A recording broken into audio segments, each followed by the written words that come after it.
তুমি কি কখনো রাতের বেলা হঠাৎ থমকে গেছো? কোনো কারণ নেই, কোনো ব্যথা নেই, শুধু মনে হচ্ছে কেউ একজন পাশে নেই যার থাকার কথা ছিল। সেই মুহূর্তটা মনে পড়ে শেষবার যখন দেখা হয়েছিল। তখন কে জানতো সেটাই শেষ? আজকের ভিডিওটা একটু অন্যরকম। এটা কোনো মোটিভেশন না, কোনো উপদেশ না, এটা শুধু তোমার জন্যে। তুমি যখন রাতে ফোনের স্ক্রিনের দিকে তাকিয়ে থাকো আর ভিতরে ভিতরে কিছু একটা তোমাকে কুড়ে কুড়ে খায়। বলিউডের একটা গান আছে, কভি আলবিদা না কেহনা, কখনো বিদায় বলো না। কিন্তু জীবন তো সেই কথা রাখে না। জীবন আসে, জীবন যায়, অনেক সময় বিদায় না বলেই।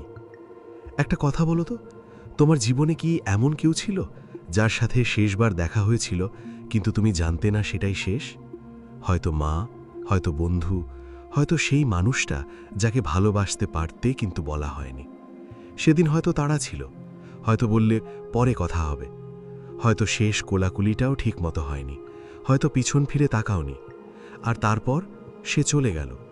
আর তুমি সারা জীবন ভাবতে থাকলে, যদি জানতাম সেটাই শেষ দেখা, একটু বেশি তাকিয়ে থাকতাম, একটু বেশিক্ষণ কথা বলতাম। এই যে কষ্টটা, এটার কোনো নাম নেই।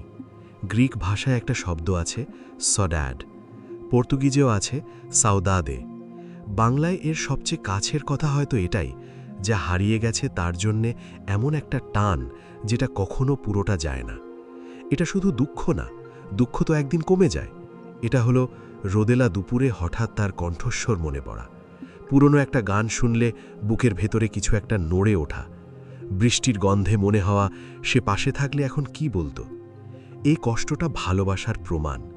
যাকে হারানো যায় না তাকে ভুলে যাওয়া যায় না, আর যাকে ভুলে যাওয়া যায় না সে আসলে কখনো পুরোটা চলে যায় না।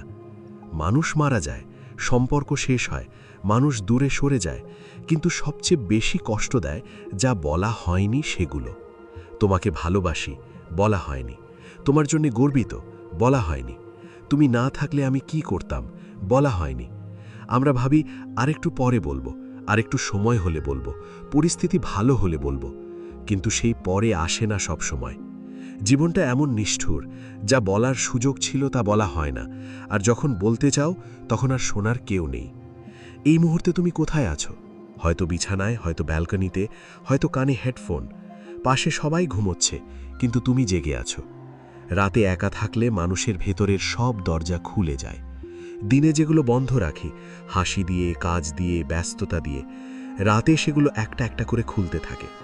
আর তখন বেরিয়ে আসে সেই মুখটা, সেই কণ্ঠটা, সেই স্পর্শটা। রাতের এই একাকিত্বটা কিন্তু দুর্বলতা না, এটা সততা। একটা কথা বলি, যদি কেউ চলে গিয়ে থাকে মৃত্যুতে, দূরত্বে বা অভিমানে, তুমি নিজেকে দোষ দিও না যে বলা হয়নি, করা হয়নি। তুমি জানতে না, কেউই জানে না কোনটা শেষ মুহূর্ত। মানুষ সবসময় ভাবে আরেকটু সময় আছে। এটা দোষ না, এটা মানবিক। কিন্তু এখন যদি সুযোগ থাকে, যদি সেই মানুষটা এখনো বেঁচে আছে, এখনো কাছে আছে, তাহলে আজ রাতে একটাই কাজ করো, একটা বার্তা পাঠাও, একটা ফোন করো, একটাই কথা বলো, তোমাকে মনে পড়ছে। শুধু এইটুকুই, বাকি সব পরে হবে। কিন্তু এই মুহূর্তটা, এই রাতটা, এই অনুভূতিটা, এটাকে কাজে লাগাও, কারণ এটাই জীবন।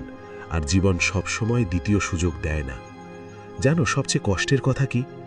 শেষ দেখার সময় অনেকে হাসতে হাসতে বিদায় নেয়, কারণ তারাও জানে না এটাই শেষ।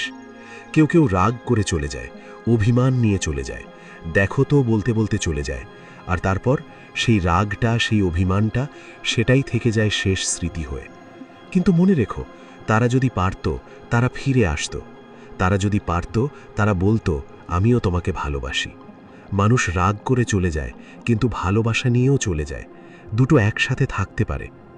আজকের এই ভিডিওটা যদি তোমার বুকে একটুও লেগে থাকে, যদি কোনো একটা কথা তোমার মনে হয় এটা তো আমার কথা, তাহলে একটাই অনুরোধ, এই ভিডিওটা একজনকে পাঠাও, শুধু একজনকে, যাকে তুমি মনে মনে ভাবছো এই পুরো ভিডিওটা দেখতে দেখতে।